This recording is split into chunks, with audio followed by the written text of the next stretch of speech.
The espresso cup slips from Julian's hand the moment he sees his own face staring back at him. Not a mirror.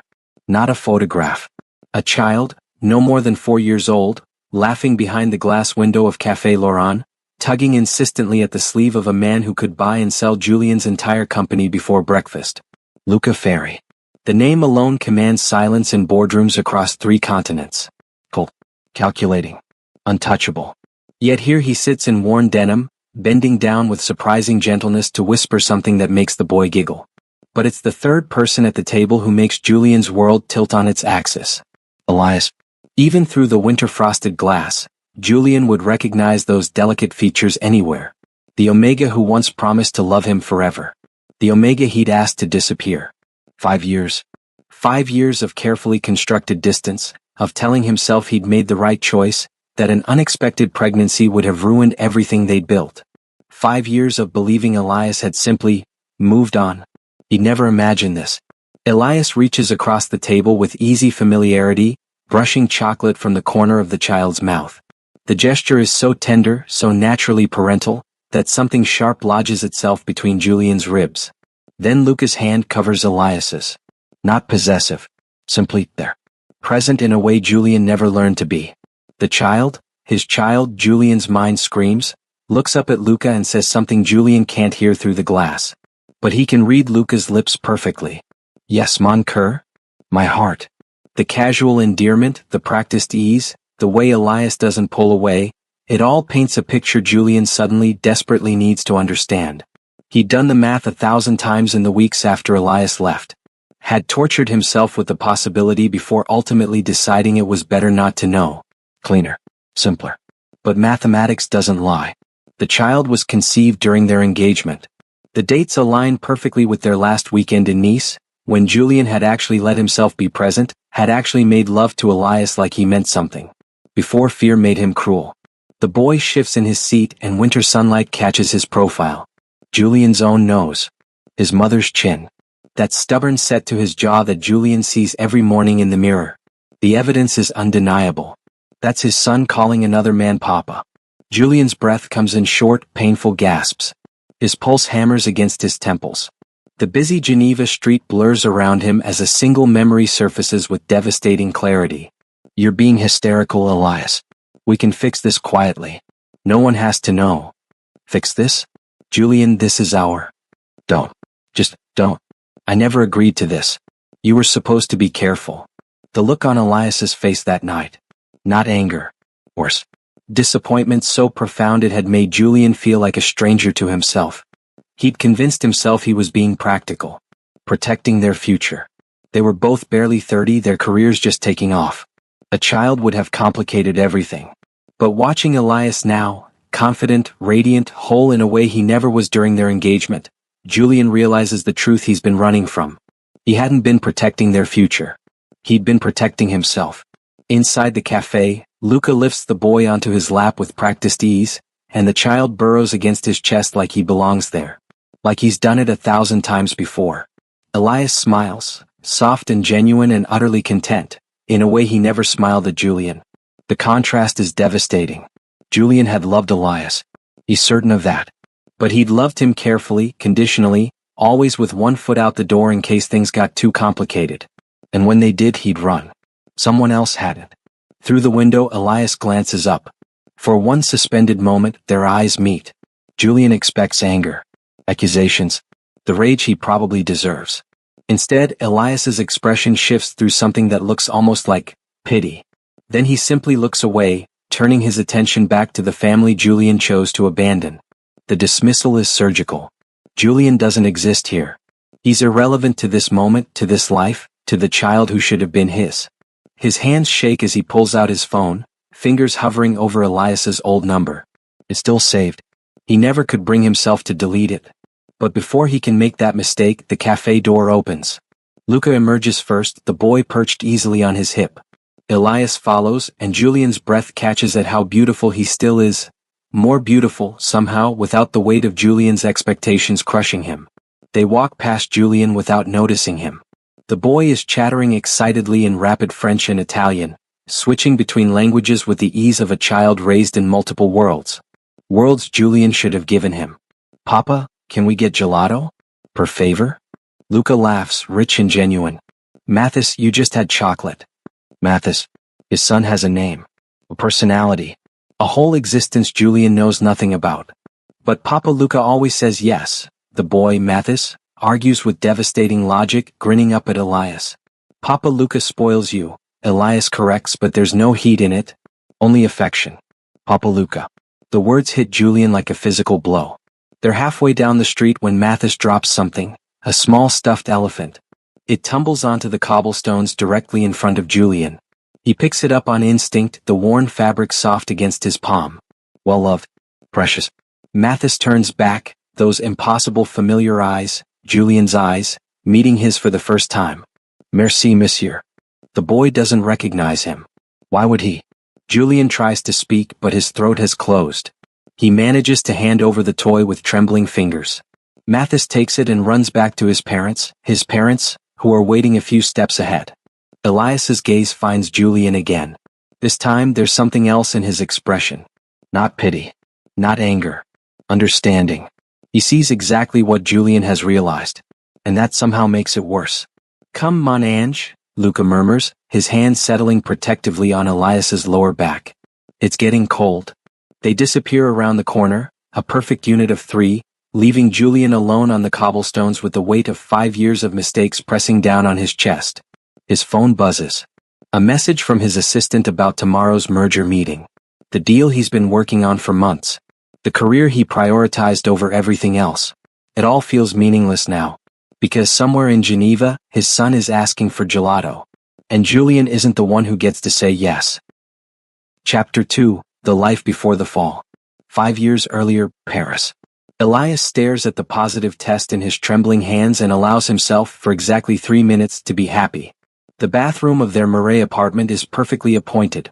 Marble countertops, heated floors, the kind of luxury Julian insists reflects their rising status in Paris society.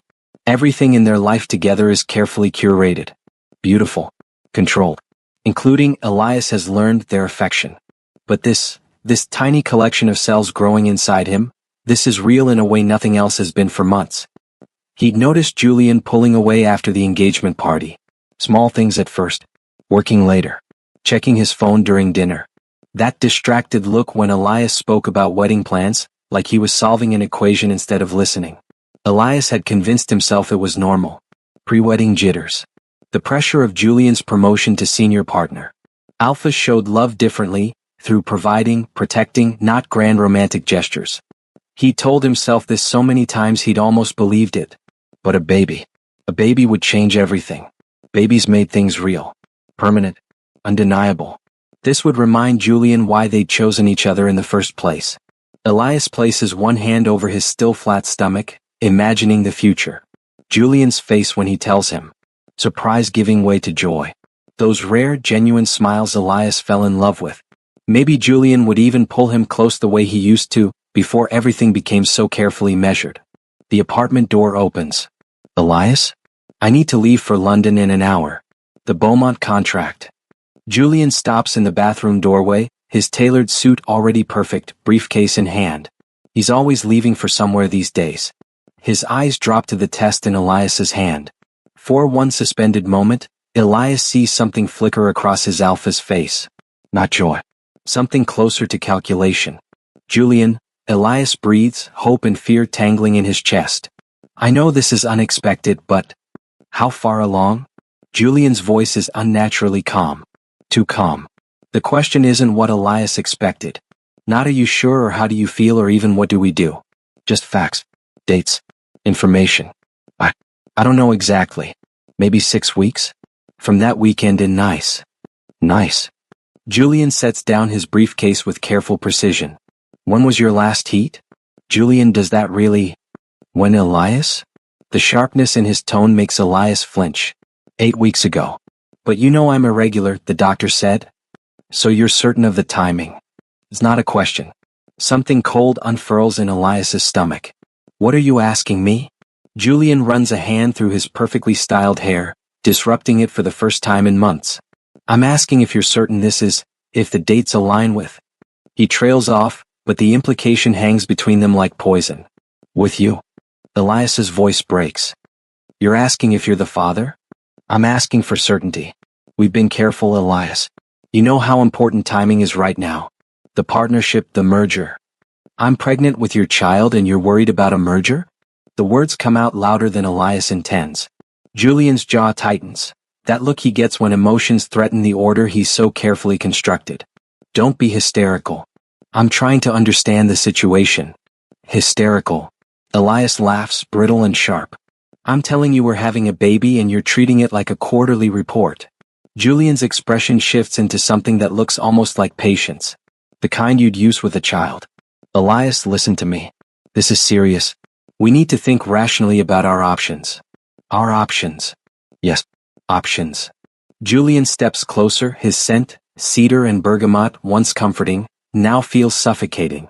We're not ready for this. Neither of us. You're only 28. I just made partner. We haven't even set a wedding date. So we set one. We adjust. People do this all the time. People who are ready. People who plan for it. Julian's voice is maddeningly reasonable. This wasn't the plan, Elias. You know that. The plan. Always the plan. Their relationship has been nothing but plans from the beginning. Planned dates. Planned sex during Elias's heats. A planned engagement at precisely the right moment in Julian's career trajectory. Elias had mistaken planning for love. Plans change, he whispers, hating how small his voice sounds. They don't have to. Julian reaches for him and Elias instinctively steps back. Something flickers in his alpha's eyes, hurt maybe or just irritation at this deviation from script. There are solutions. Quiet, safe solutions. No one has to know. The words land like ice water. Solutions. Elias's hand moves protectively to his stomach. You mean? I mean we can handle this before it becomes a problem. Before anyone asks questions or makes assumptions. A problem. Our child is a problem. It's not a child yet, Elias. It's a complication. One we can resolve. Resolve. Elias tastes bile. Like a business deal. Julian's patience is clearly wearing thin. You're being emotional. This is exactly why we need to think clearly. In a few years, when we're actually ready, when the timing is right. The timing will never be right. The shout tears from Elias's throat.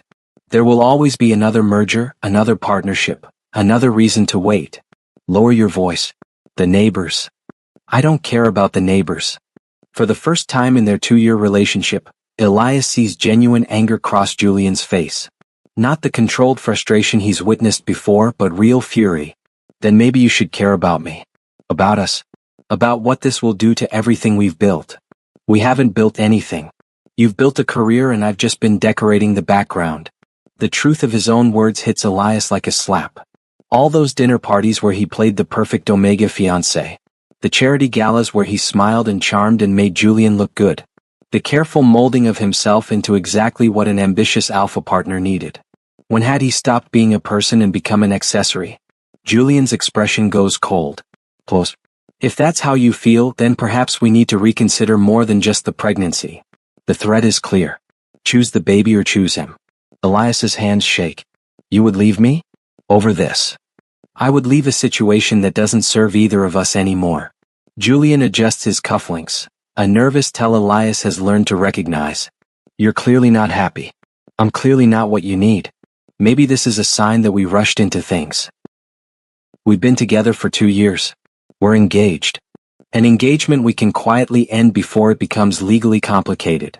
Legally complicated. Like their love was a contract with an escape clause. Elias feels something inside him crack. Not break. Breaking would be too clean. This is a fracture, messy and painful, the kind that never quite heals right. You don't want this baby. It's not a question anymore. I don't want to make a mistake we'll both regret. Wait, you mean you? Julian doesn't deny it. The silence stretches between them, filled with everything they're not saying. All the ways Elias bent himself into smaller and smaller shapes. All the times Julian accepted that bending without question. What if I keep it? Elias asks quietly. What if I refuse to resolve this? Julian's jaw works. Then you do it alone. I won't be trapped into fatherhood by carelessness. Carelessness. The word is a blade. Is that what you think this is? What else would you call getting pregnant when we specifically agreed to be careful? We were careful.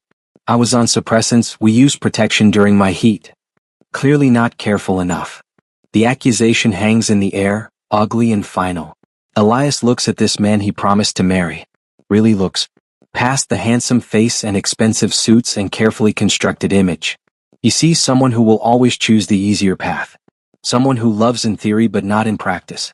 Someone who will support you right up until the moment it cost him something. I was careful, Elias says, his voice steady despite the tears streaming down his face. I was careful with my suppressants and my cycle and my birth control.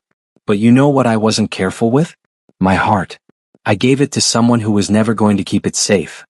Julian flinches. Elias. No. You don't get to Elias me anymore. He pulls off the engagement ring, platinum and diamonds chosen by Julian's mother, and sets it on the marble counter. You're right about one thing. This relationship doesn't serve either of us. It never did. You're making a mistake. No. I made a mistake 2 years ago when I convinced myself that someone who measured love and conveniences could ever really love me. He walks out of the bathroom, past Julian's frozen form into their bedroom. Their carefully decorated, emotionally sterile bedroom. It takes him 20 minutes to pack a suitcase. Julian doesn't try to stop him. Doesn't apologize. Doesn't take back the cruelty or offer to try. He just stands in the doorway watching Elias dismantle 2 years in 20 minutes, his expression unreadable. At the apartment door, Elias pauses. Some part of him, the stupid, hopeful part, expects Julian to break. To beg him to stay. To say he's sorry and they'll figure it out together. Julian's phone buzzes. He checks it. That's my car service. The London flight. Of course. The merger. The contract. The plan. Always the plan. Goodbye, Julian.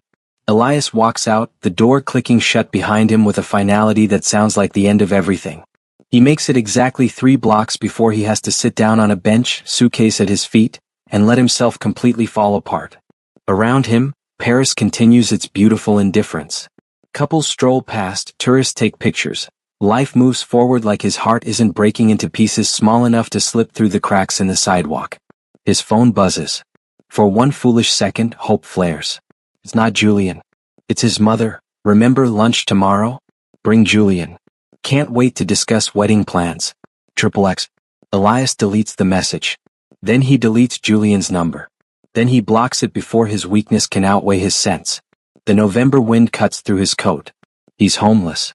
Jobless. He'd quit his position at the gallery when Julian suggested it would be better for him to focus on supporting his career. Pregnant with a child whose father just suggested he didn't exist. He has nothing. Except the tiny heartbeat growing inside him that already loves him more than Julian ever did. Elias stands, picks up his suitcase and starts walking. He doesn't know where he's going. But he knows he can't stay here, in this city full of memories of a love that was never quite real. By nightfall he's on a train to Milan. By morning he's crying in a hostel bathroom, morning sickness and heartbreak competing for which can destroy him first. By the end of the week he's starting to understand that sometimes the worst thing that can happen to you is also the thing that sets you free. Chapter 3. The Stranger Who Stayed. 4 months later, Milan. Elias doesn't remember falling. One moment he's standing at the registration desk of the European Tech Innovation Summit, trying to ignore the judgmental stares at his visible bump beneath his carefully chosen shirt.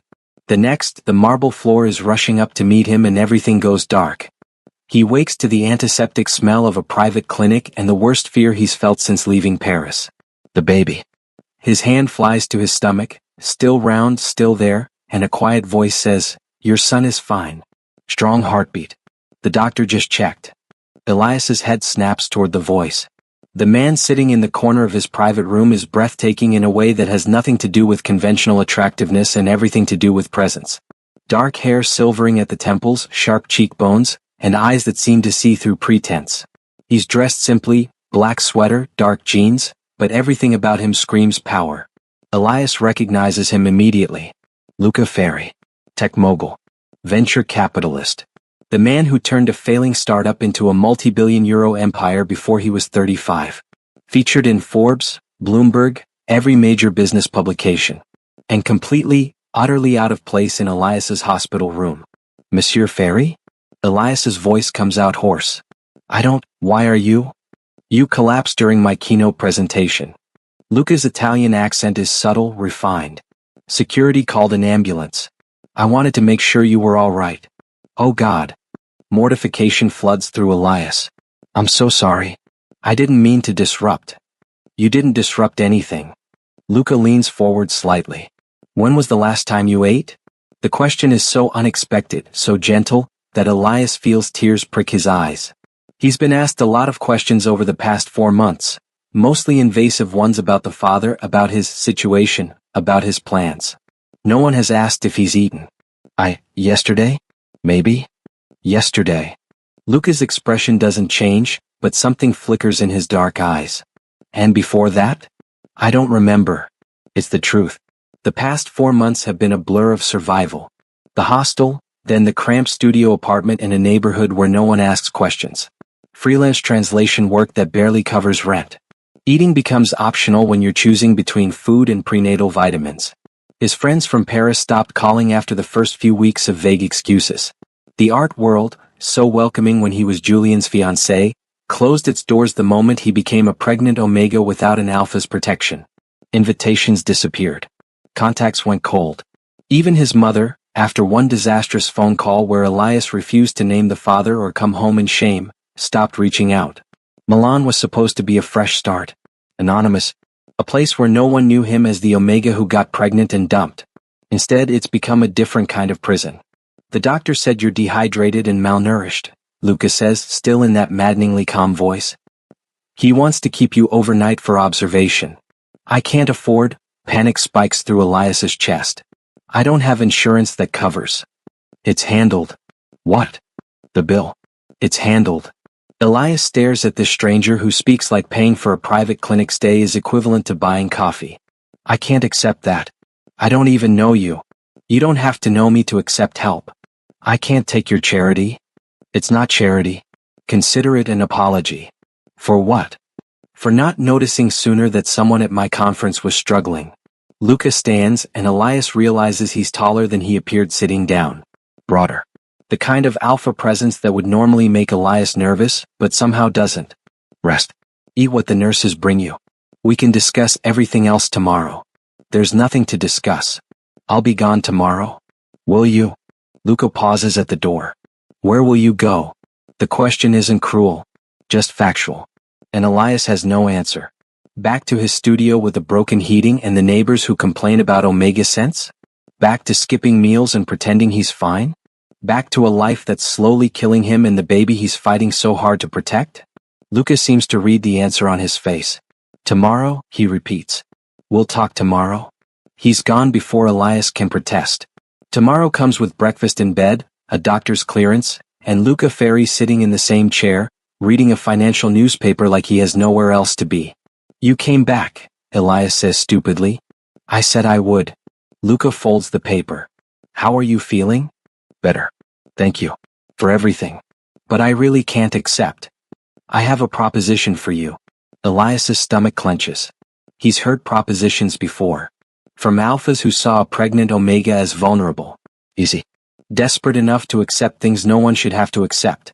His scent must give away his fear because Luca's expression softens. Not that kind of proposition. I'm not interested in, that's not what this is. Then what is it? I need a translator for my company's European expansion. Someone fluent in French, English, and Italian. Someone who understands cultural nuances. Luca tilts his head slightly. Your resume says you have a degree in linguistics and 3 years experience in the art world. You're overqualified, actually. You looked into me? I look into everyone I'm considering hiring. Hope and suspicion war in Elias's chest. Why would you hire me? I'm 4 months pregnant. I collapsed at your conference. Capable, educated, and in need of stable employment. Luca cuts through his spiral with precision. The pregnancy is irrelevant. I need your skills, not your reproductive status. No one else sees it that way. I'm not no one else. The simple statement carries weight. Truth. This feels like charity, Elias whispers.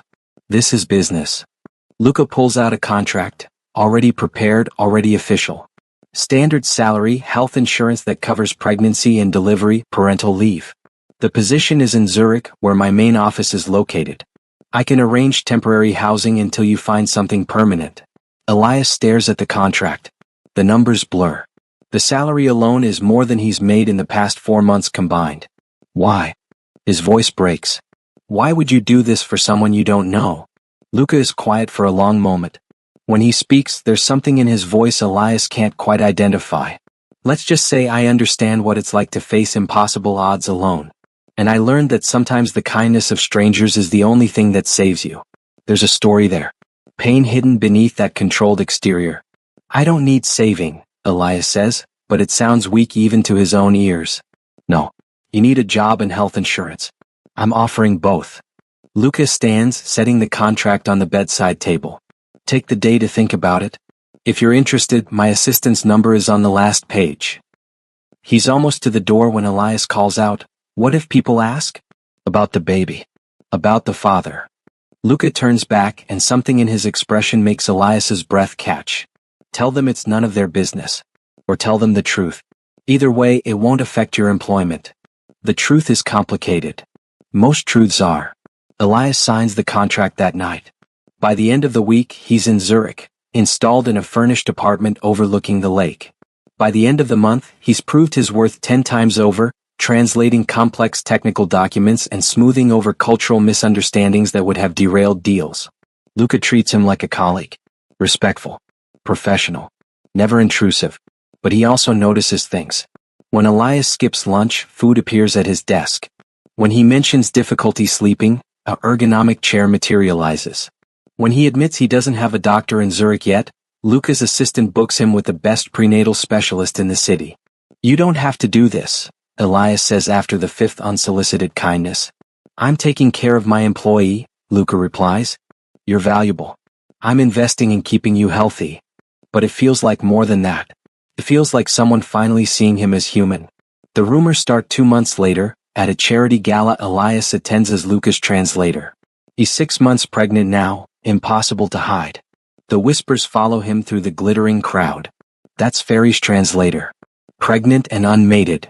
Do you think it's his? He's too smart to get involved with an Omega in trouble. Unless he's the one who got him in trouble. Elias tries to ignore it. He's developed thick skin over the past months. But when he retreats to the bathroom and finds 3 Omega socialites openly mocking him, desperate, trap, pathetic, something inside him cracks. He's rushing toward the exit, vision blurred with tears, when a firm hand catches his elbow. Luca. What happened? Nothing. I'm fine.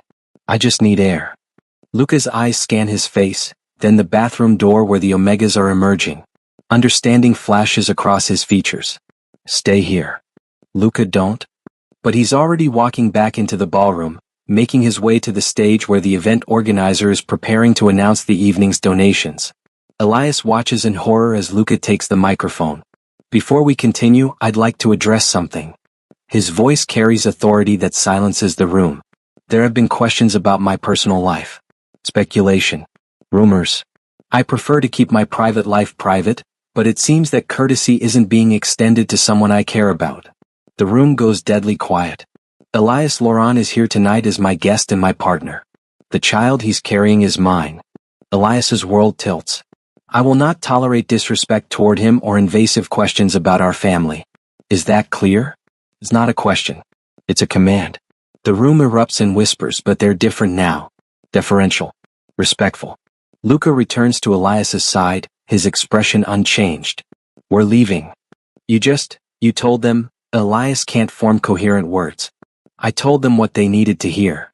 But it's not true. The baby isn't. Does that matter? Luca's eyes meet his. You needed protection. I provided it. By lying? By letting them think you're the father? By giving you the safety you deserve. They're in Luca's car before Elias can process what just happened. The city lights blur past as they drive in silence. You can't do this, Elias finally says. You can't claim someone else's child. It's not fair to you. Fair is irrelevant. Effective is what matters. Luca. The father abandoned you. Luca's voice is harder now. He rejected both of you. I'm simply offering what he should have provided from the beginning. But everyone will think. Let them think it. Does it bother you? Having people believe the baby is mine. Elias opens his mouth to say yes. But the word won't come. Because the truth is, no. It doesn't bother him. Having people think Luca fairy, strong, kind, impossibly decent Luca, is his baby's father feels infinitely better than admitting the real father wanted them both erased. This will change everything, Elias whispers. Your reputation, your business relationships. My reputation can handle it. The question is, can you? Can he? Can he accept this strange, unasked for protection? Can he let this near stranger claim his child to spare him from judgment? Elias looks down at his swollen belly, where his son kicks persistently against his ribs. His son who deserves better than shame. His son who deserves an alpha willing to claim him. Even if that alpha isn't his biological father. Why would you do this? Elias asks for the 100th time. Luca is quiet for a long moment. Because I know what it's like to be alone. And I know what it means when someone chooses to stay. There's that story again. That pain. Someone stayed for you, Elias guesses. Once. A long time ago. When I had nothing to offer but problems. Luca's fingers tighten on the steering wheel. I'm just returning the favor to the universe. They pull up to Elias's apartment. You don't have to decide anything tonight, Luca says. But know this, I meant what I said in there. You're under my protection now. Anyone who disrespects you disrespects me. Elias should argue. Should insist this is crazy. Instead he says, thank you. Get some rest, Elias. We'll talk tomorrow. Tomorrow. Always tomorrow with Luca. Always another day of unexpected kindness. Elias climbs out of the car but pauses before closing the door. Luca? The person who stayed for you. Did you ever get to thank them? Something sad crosses Luca's face. No. I lost them before I understood what they'd given me. Don't make my mistake, Elias. When someone offers you kindness, take it. The car pulls away, leaving Elias standing in the soft glow of streetlights, one hand on his belly, his whole world transformed in a single evening. His phone buzzes. A text from an unknown number. Saw the news. You landed well. Congratulations. J. Julian. After 6 months of silence, now he reaches out. Now that Elias has something he wants, proximity to power, perhaps. Or maybe just the satisfaction of seeing Elias's life validated by another alpha's claim. Elias deletes the message without responding. Whatever Julian wants, it's 6 months too late. He has a new life now. A job. Security. And an alpha who chose to stay when staying was difficult. That's worth more than any apology Julian could offer. Chapter 4. The family they chose. 3 months later, Zurich Medical Center. Elias has been in labor for 14 hours when Luca finally asks the question that's been hanging between them for months. Do you want me to leave? What? Elias gasps between contractions, sweat plastering his hair to his forehead. Why would I? This is intimate. Private. I'm not. Luca hesitates, and it's the first time Elias has seen him uncertain about anything. I'm not actually the father. You might want. Stay. Elias grabs his hand with surprising strength. Please. I need you here. Something shifts in Luca's expression. Relief maybe. Or something deeper that Elias is too exhausted to decipher. Then I'm not going anywhere. And he doesn't. When the contractions intensify, Luca holds Elias's hand and lets him squeeze hard enough to leave bruises. When Elias screams that he can't do this, Luca leans close and tells him, You can. You're the strongest person I know. When the doctor says it's time to push, Luca supports Elias's back, murmuring encouragement in Italian. Soft words Elias doesn't understand but that somehow make everything bearable. And when Mathis Laurent Ferry enters the world at 3:47 a.m., screaming his displeasure at the cold and the light, it's Luca who cuts the cord with shaking hands. The nurse places the baby on Elias's chest, and the world narrows to this tiny, perfect creature. Dark hair. Scrunched face. Impossibly small fingers that grip Elias's thumb with unexpected strength. He's beautiful, Luca says, his voice rough with emotion. Elias looks up to find tears tracking down Luca's face, the first time he's seen this controlled, powerful man cry. Do you want to hold him? Elias asks. I don't want to intrude. Luca. Elias smiles through his own tears. You just spent 14 hours coaching me through labor. I think you've earned the right to hold him. Luca takes Mathis with the careful reverence of someone holding something precious and breakable. The baby settles immediately against his chest, those tiny fingers curling into Luca's shirt. And Elias sees it, the moment Luca falls completely in love. Not with Elias. Not with the idea of fatherhood.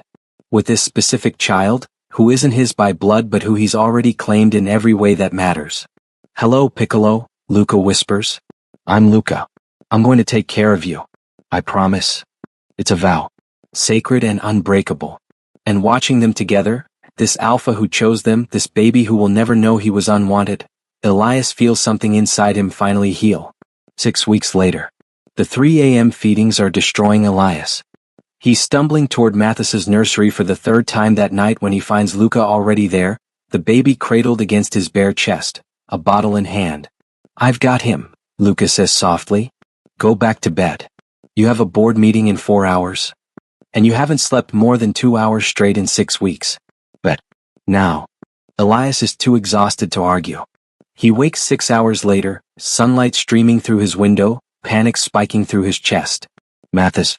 The feeding. He must be screaming. He rushes to the nursery to find it empty. Following the sound of soft singing, he finds Luca in the living room, Mathis asleep on his chest, while Luca works one-handed on his laptop, completely unbothered by the drool soaking into his expensive shirt. "You let me sleep," Elias accuses. "You needed it. You had a board meeting. I rescheduled." Luca doesn't look up from his screen. "They can wait. You needed sleep more than they needed my presence. Luca, you can't just rearrange your entire life." "Why not? You're my family. This is what family does." Family. The word lands with the weight of a promise. Elias has spent months trying to define what they are. Employer and employee. Alpha and Omega. Protector and protected. But Luca just said it so simply. Family. "I don't know how to thank you," Elias whispers. "Then don't. Just let me help." And he does. 8 months later. Mathis takes his first steps during a video call. Luca is in Tokyo for a conference, and Elias has gotten into the habit of calling him every evening so Mathis can see his face. The baby lights up every time Luca appears on screen, reaching for the phone with chubby hands. "Show me what you learned today, Piccolo," Luca says, and Elias could swear the exhaustion in his voice lifts slightly. Elias sets Mathis on his feet, holding his hands. And then, maybe showing off, maybe just ready, Mathis lets go. 1 step. 2. 3 wobbling steps before he plops down on his bottom, looking stunned by his own achievement. Through the phone, Luca makes a choked sound. Did he just... He walked. Elias is laughing and crying simultaneously. "Luca, he walked. I missed it." There's genuine pain in Luca's voice. "His first steps and I missed it." "You didn't miss it. You're right here." Elias turns the phone so Luca can see Mathis, who's already trying again, determined. "We waited for you." The silence on the other end is heavy. "Elias." "Yes. I'm coming home. Your conference isn't over for 3 more days. I'm coming home. Tonight. I've missed enough. I'm not missing any more." He arrives 26 hours later, disheveled from travel, and the first thing he does is drop to his knees and hold his arms open. "Show me again, Mathis. Show Papa what you can do." The word slips out so naturally that Elias's breath catches. "Papa." Not "show Luca," or "show me." "Papa." Mathis squeals with delight and toddles the 5 steps into Luca's arms, both of them laughing as Luca catches him and lifts him high. "That's my boy. You're so strong. So clever." Elias watches them, his heart doing something complicated in his chest. Luca has never pushed. Never asked to be called Papa or demanded recognition. He's just been there, constant and steady, until the title became inevitable. That night, after Mathis is asleep, they sit together on the balcony overlooking the lake. "I'm sorry," Luca says quietly, "for calling myself that. I shouldn't assume." "Don't apologize." Elias turns to face him. "You are his papa. In every way that matters. His biological father. Isn't here. Didn't want to be here. Will never be here." Elias says it without bitterness now. Just fact. "You're the one who stayed up with him when he had colic. You're the one who changed diapers at 4 a.m. and learned to make bottles one-handed. You're the one he reaches for when he's scared. Biology still matters. Not as much as choice." Elias reaches over, covering Luca's hand with his own. "You chose us, Luca. Every single day you choose us. That makes you more of a father than DNA ever could." Luca's fingers lace through his. "I never expected this." "What?" "To feel this way. To love him this much." Luca's voice drops. "To love both of you this much." The confession hangs in the air between them. Elias's heart stutters. "Luca?" I'm not asking for anything. I need you to know that. You don't owe me affection or romance or anything beyond what you want to give. Luca's thumb brushes over Elias's knuckles. But I need to be honest. This stopped being about protection months ago. Maybe it was never just about protection. When? Elias whispers. When did you know? The hospital. When you grabbed my hand and said you needed me. I thought I was playing a role. Pretending for the sake of appearances. Luca's smile is self-deprecating. Turns out I wasn't pretending at all. Elias should be scared. Should pull away. He's only been apart from Julian for just over a year. He's still healing. Still learning to trust. But looking at Luca, this man who has asked for nothing and given everything, Elias realizes he's already healed. Luca did that. Not by fixing him, but by creating a space where Elias could fix himself. I'm terrified, Elias admits. Of what? Of this. Of trusting again. Of believing someone could actually love me without conditions. I understand. Luca squeezes his hand. Take all the time you need. I'm not going anywhere. You keep saying that. Because I keep meaning it. Elias leans his head against Luca's shoulder, feeling the solid warmth of him. Say, real. Here. Ask me again in 6 months, he says softly. Ask you what? If I'm ready. If I can trust this. If I can believe that someone like you could actually love someone like me. Luca presses a kiss to the top of his head, gentle, chaste, full of promise. I'll ask you every day for the rest of our lives if that's what you need. But the answer won't change, Elias. I already love you. Both of you. Completely. 2 years later. Mathis is 3 years old when he accidentally calls Elias Papa Elias for the first time. There at the park, Luca pushing Mathis on the swings while Elias watches from a bench and Mathis shouts, Papa Elias, look how high. He doesn't even realize what he said. But Elias hears it. And Luca hears it. And when their eyes meet across the playground, Elias sees the question in Luca's gaze. Is this okay? Are we okay? Are we really doing this? Elias smiles, genuinely, freely, without the weight of old wounds holding him back. And nods. They're doing this. They've been doing this for 3 years, building something real from broken pieces. That night, after Mathis is asleep, Luca finds Elias in the kitchen. So, he says, trying to sound casual and failing. Papa Elias. I know. How do you feel about that? Elias turns to face him. How do you feel about being Papa Luca? Like it's the greatest honor of my life. Then I feel the same way. Luca crosses the kitchen in 3 strides, cupping Elias's face in his hands. It's been 6 months. What? You asked me to ask you again in 6 months. It's been 6 months. Luca's eyes search his. Are you ready? For what? To believe that I love you. To trust that I'm not going anywhere. To maybe, possibly, consider that this could be forever. Elias's breath catches. You want forever? I've wanted forever since the moment I saw you refuse to give up, even when you had every reason to. Luca's voice is steady, certain. I'm not Julian. I won't leave when things get hard. I won't measure my love in conveniences. I will choose you every single day in every single way that matters. How can you be so sure? Because I already have been. For 3 years. And I'll keep doing it for the next 50 if you'll let me. Elias kisses him. It's not their first kiss. They've been dancing around this for months, soft touches and gentle exploration. But this kiss is different. This kiss is a promise. This kiss is yes. When they finally break apart, both breathing hard, Luca rests his forehead against Elias's. Marry me. What? Marry me. Make this official. Let me be your husband and Mathis's father in every legal sense. Luca pulls back just enough to meet his eyes. I know I'm not his biological father. I know there's someone out there who might have that claim. But I'm the one who was there. I'm the one who chose him. And I'm the one who will never ever leave. Luca, you don't have to answer now. Think about it. But know that I mean it. I want all of it, Elias. The good days and the hard ones.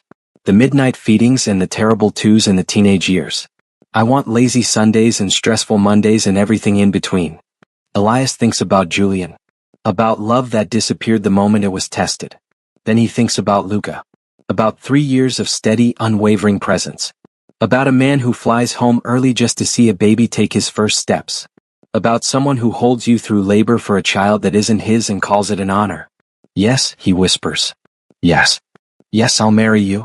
Yes, I trust you. Yes, I love you. Elias laughs through sudden tears. Yes to all of it. Luca kisses him again, and this time it tastes like joy. Present-day Geneva. Julian stands on the cobblestones, watching his son disappear around the corner with two people who love him more than he ever could. And he realizes too late that some decisions can't be unmade. Some losses are permanent. Some families are built not by blood, but by who shows up. And he chose not to show up. Now all he can do is watch the life that should have been his, knowing he gave it away.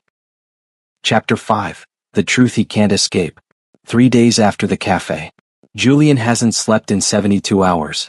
His Geneva hotel suite is covered in papers, printed emails, time-stamped photographs, medical records he had no right to obtain but paid handsomely for anyway. The evidence spreads across every surface like an accusation. Birth certificate. Mathis Laurent Ferry. Born March 15, Zurich Medical Center. He counts backward. 9 months from March puts conception at June. Their weekend in Nice was the first week of June. Julian remembers that weekend with painful clarity. It was the last time things felt real between them. The last time he'd let himself be fully present instead of mentally running through case files and partnership politics. They'd made love on the balcony overlooking the Mediterranean, Elias laughing breathlessly as Julian whispered promises he never intended to keep. Forever.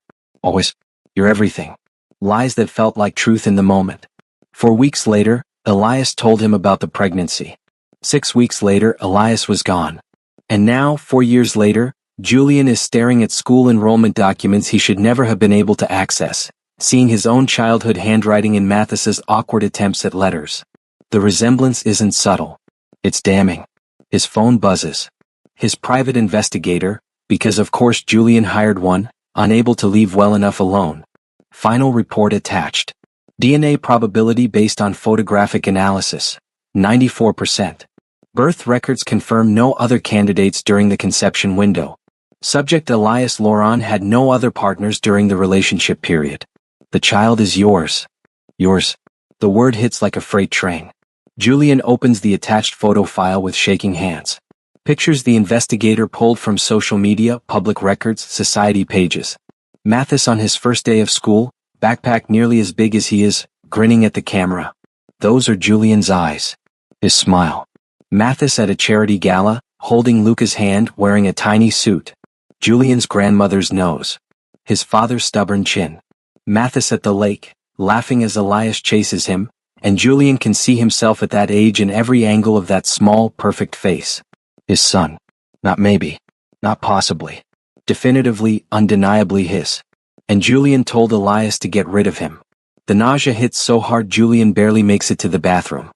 He retches until there's nothing left, his body trying to purge the guilt that's taken root in his chest. When he can finally breathe again, he catches sight of himself in the mirror. He looks haunted. Good. He deserves to be haunted. Julian pulls up every article, every photograph, every mention of Elias Laurent and Luca Ferry he can find. The timeline is there for anyone willing to look. June, a nice weekend. Conception. July, engagement ends. Elias disappears. August through November, no public records. Elias vanishes completely. December, first appearance in Milan. Visibly pregnant. Alone. January, Elias collapses at tech conference. Luca Ferry involved. February, Elias accepts position with Ferry Industries. Relocates to Zurich. March, Mathis born. Luca Ferry listed as attending father. April, first public appearance together. Luca publicly claims paternity. That last one makes Julian's blood boil.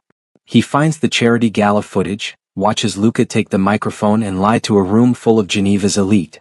The child he's carrying is mine. It's not a claim. It's a theft. Luca Ferry stole Julian's son and Elias let him. No worse than that. Elias chose him. Julian keeps digging, each new piece of information another knife to the chest. Photos of Luca at prenatal appointments, his hand protective on Elias's back. Birth announcement with both names. Elias Laurent and Luca Ferry are pleased to announce the birth of Mathis Laurent Ferry. Laurent Ferry. Not even a hyphen. Like Julian never existed. First birthday party photos. Mathis covered in cake, Luca laughing as he wipes chocolate from the baby's face. Second birthday. Third. Fourth. 4 years of milestones Julian missed. First steps. First words. First day of school. All documented. All celebrated. All with the wrong father. The encounter he shouldn't arrange. Julian knows it's wrong even as he does it. He uses his connections, the same ones he once used to build his career, to find out where Elias works. Ferry Industries main office, Zurich. He books a flight. He tells himself he just wants to talk. To explain. To apologize. He's lying to himself again. What he really wants is to disrupt the perfect little life Elias has built. To remind him that Mathis isn't Lucas, no matter what documents say. He wants Elias to hurt the way Julian is hurting. He waits outside Ferry Industries on a Wednesday afternoon, watching employees stream out. His heart pounds against his ribs, palms sweating despite the cool air. Then he sees him. Elias looks different than he did at the cafe. Professional. Confident. He's wearing a tailored suit that probably costs more than Julian's first car, his hair shorter, his posture straighter. He looks successful. Happy. He looks like someone who survived Julian and became better for it. The realization is devastating. Elias is halfway to his car when he notices Julian. He stops. For a moment, neither of them moves. Then Elias's expression shifts into something carefully neutral. The look you'd give a stranger, not someone you once promised forever. Julian. His voice is steady. Controlled. What are you doing here? I needed to see you. You saw me at the cafe. And before that, you had 5 years. The words are surgical. Precise. I didn't know, Julian says, hating how desperate he sounds. About Mathis. I didn't know you kept him? Elias's composure cracks slightly. You mean the child you told me to terminate? The problem you wanted me to fix? I was scared. I was young and stupid and terrified of how it would change everything. It did change everything. Elias steps closer, and Julian sees something fierce in his eyes now. It made me stronger. Braver. It taught me what real love actually looks like. He's my son. The words hang between them. No, Elias says quietly. He's Luca's son. Luca was there for every appointment, every midnight feeding, every fever and nightmare. Luca is the one Mathis calls Papa. Biology doesn't make you a father, Julian. Being there does. I didn't know he existed. Because you told me to make sure he didn't. The shout echoes in the parking garage. Several people turn to look. Elias takes a breath, visibly collecting himself. You made your choice 5 years ago. Don't you dare come here now and pretend you were some victim of circumstance. I made a mistake. You made a choice. There's a difference. I want to meet him. The words tumble out. Properly. I want to know my son. Elias laughs, but there's no humor in it. Your son. You reject him when he's an inconvenience, but now that someone else has raised him into a happy, healthy child, you want to claim him. I have rights. You have nothing. Elias's voice goes cold. You abandoned us. You told me the child might not even be yours, remember? You questioned whether I'd been faithful, implied I was trying to trap you. Well, congratulations, Julian. You successfully avoided the trap. Now live with it. Elias, please. You want to know what Mathis knows about his biological father? Elias steps even closer now, close enough that Julian can see the flecks of gold in his eyes. He knows that once upon a time, someone wasn't ready to be a parent. And he knows that another man chose to be his papa anyway. That's the story he'll grow up with. That's the truth that matters. What about my truth? Don't I get a say? You had your say. Elias's voice breaks slightly. You said you didn't want us. The rest of us have just been living with your decision. The car pulls up, sleek, expensive. The back window rolls down and Mathis's small face appears, breaking into a wide smile. Papa Elias, we got gelato. Julian's breath stops. That voice. That face. His son so close he could reach out and touch him. Luca is driving. His eyes meet Julian's through the windshield and there's no animosity there. Just a calm assessment that somehow feels worse than anger. This man knows exactly who Julian is. And he's not threatened at all. Because he's already won. Coming mon cœur. Elias calls back, then turns to Julian one last time. Go home, Julian. Go back to Paris and your career and the life you chose. Let us have the life we built. I can't just. Yes, you can. You did it once already. You're just angry that we survived it. Elias walks to the car, slides into the passenger seat and leans over to kiss Luca. Brief, familiar, real. Through the window, Julian watches Mathis chatter excitedly, watches Luca respond with patient attention, watches Elias reach back to ruffle their son's hair. The perfect family tableau. Missing only the biological father who chose not to show up. The car pulls away, and Julian is left standing in an empty parking garage, hands shaking, heart splintering. He pulls out his phone, opens his contacts, finds the number for his attorney. I need you to look into paternity rights in Switzerland. Specifically, cases where the father wasn't aware of the child's existence. He can fight this. He has resources, connections, money. He can force DNA tests, demand custody hearings, make them acknowledge his rights as the biological father. He can dismantle the life they built and force himself into it. His finger hovers over the send button. Then he remembers Mathis's laugh. The easy way he called Luca Papa. The security in his small face as he sat between his parents. Julian thinks about what forcing himself into that life would do to that happy, loved child. And for the first time in 5 years, Julian makes a decision that isn't about himself. He deletes the message. 2 weeks later, Paris to Zurich.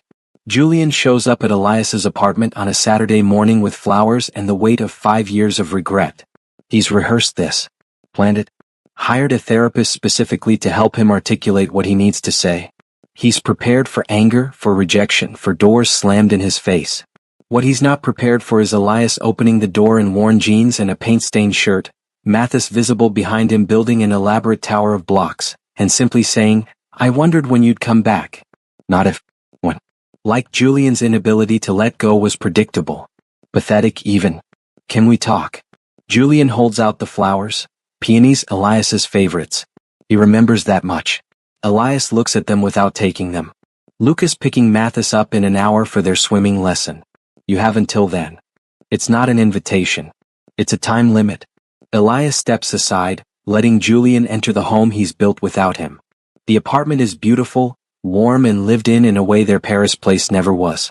Children's drawings cover the refrigerator. Photos line the mantel. Mathis's first day of school, a family trip to the mountains, Elias and Luca laughing at some private joke. There's not a single picture of Julian. He's been erased completely. "Mathis," Elias calls gently. "Why don't you play in your room for a bit? The grown-ups need to talk." "Is that the man from the street?" Mathis asks, peering around Elias with open curiosity. "The one who found Elephant?" Julian's throat closes. His son doesn't even know who he is. "Yes, Moncur. He's an old friend of mine." "Oh, okay." Mathis bounces off, completely uninterested in this stranger, and Julian feels the dismissal like a physical blow. Elias gestures to the sofa. They sit on opposite ends, the space between them feeling like miles. "You wanted to talk," Elias says. "So talk." Julian has a speech prepared. 12 pages of carefully crafted apology, workshopped with his therapist until every word was perfect. But sitting here, faced with Elias's patient, unmoved expression, all those practiced words evaporate. "I'm sorry." "For what, specifically?" The clinical tone cuts. "Elias isn't going to make this easy. For everything. For asking you to terminate the pregnancy. For implying you were unfaithful. For letting you walk away. For not reaching out." Julian's hands shake. 5 years of absence. For being too much of a coward to choose you when it mattered. Elias listens without interruption. Without softening. "I was scared," Julian continues, desperation creeping into his voice. "I was terrified of failing as a father, of losing my career, of not being enough. The partnership was so close and I'd worked so hard. So you chose your career over your family. I chose wrong." Julian leans forward. "I know that now. I see what I lost. What I threw away. And I'm asking, begging, for a chance to fix it." "You can't fix this, Julian." "Why not?" "People make mistakes. People get second chances." "Some mistakes don't get second chances." Elias's voice is maddeningly calm. "Some choices are final. He's my son." The words burst out too loud, too raw. "Doesn't that count for something?" "It counts for biology. Nothing more." "That's not fair." "Fair?" For the first time, real emotion cracks through Elias's composure. "You want to talk about fair? Was it fair when I was 7 months pregnant and couldn't afford prenatal vitamins? Was it fair when I collapsed from malnutrition at a conference because I was skipping meals to save money? Was it fair when other Omegas whispered about me in bathrooms, calling me a whore for being pregnant and unmated?" Julian flinches with each accusation.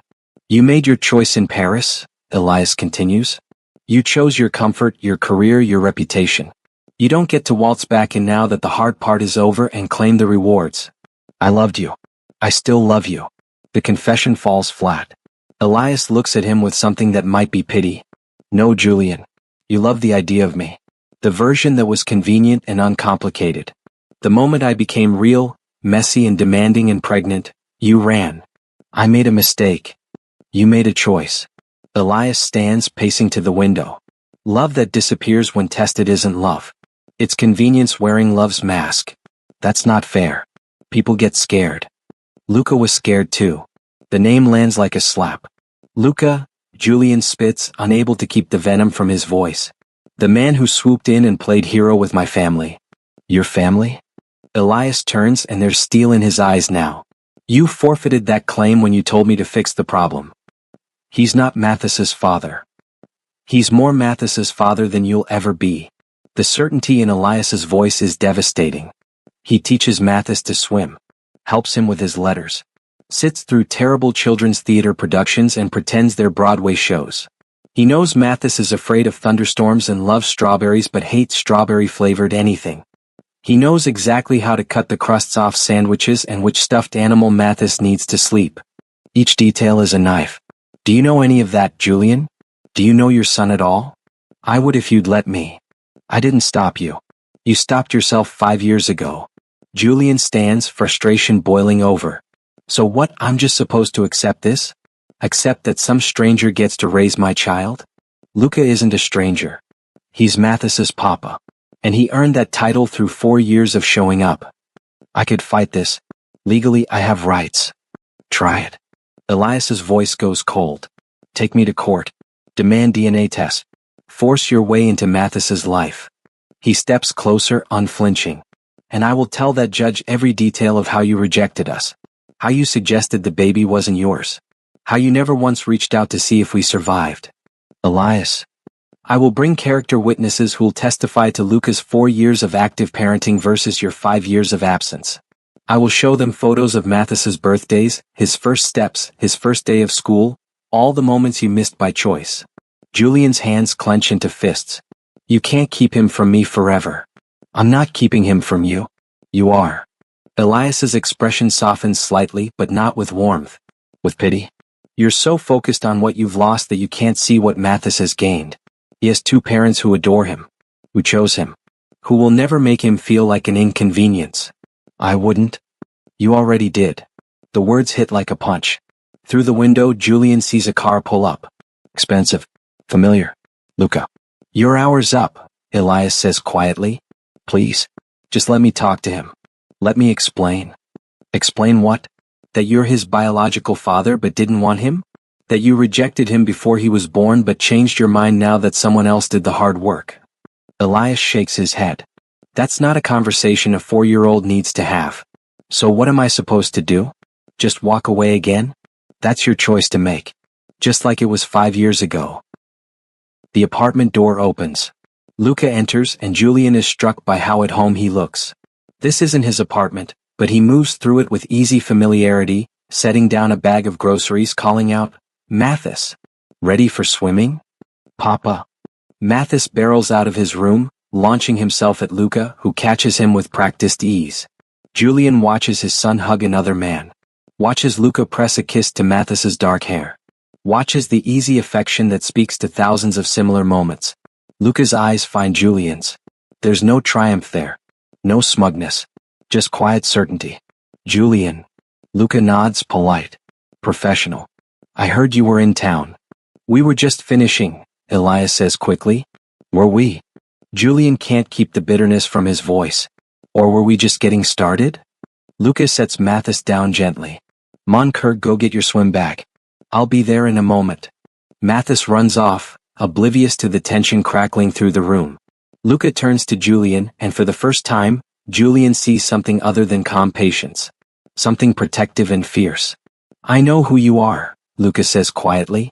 I know what you are to Mathis biologically. And I know what you did to Elias. Then you know I have every right. Rights? Luca's voice doesn't rise, but something in his tone makes Julian step back. You want to talk about rights? You have the right to DNA. That's all. Everything else, love, trust, the privilege of being called Papa, those are earned.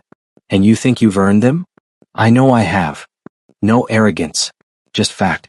I was there when Elias was so sick from morning sickness he couldn't keep water down. I was there when he went into labor terrified and alone. I was there for Mathis's first breath and every breath since. You're not his father. I'm the only father he's ever known.